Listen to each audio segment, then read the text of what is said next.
Once upon a time, in a small village in faraway Japan, a forgotten shrine stood alone. In this shrine, an old lantern hung silently in the sacred space, untouched by anyone for a long time. The village elders told stories that the lanterns contained the souls of heroes who once protected the village and were said to have the power to bring misfortune.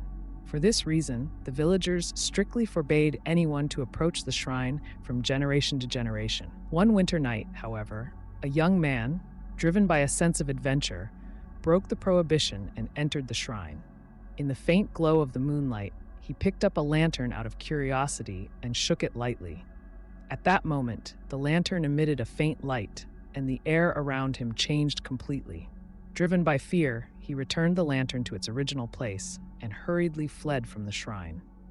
After that night, the village was struck by a strange phenomenon. Night after night, the sound of banging on the windows of houses echoed through the village, and voices calling people's names could be heard on the wind. At first, some villagers peeked outside out of curiosity, but they began to feel fear when they saw the empty darkness. Eventually, the villagers began to turn off the lights in their houses at night and stay quiet. The village elders, taking a serious look at the situation, checked old records and learned that what was sealed in the lanterns was not a hero, but a grudge spirit that had once tormented the village. They set out on a quest to find a legendary sage who could appease the spirit.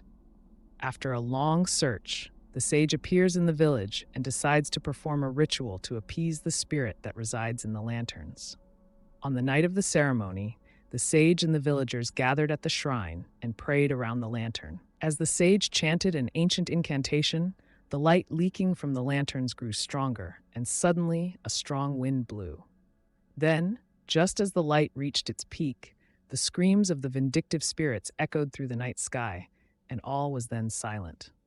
The next morning, the villagers went to the shrine and found that the lanterns were gone, and from then on, no more strange phenomena occurred. Peace returned to the village, and the people continued to pass on the warning to future generations by recounting the event.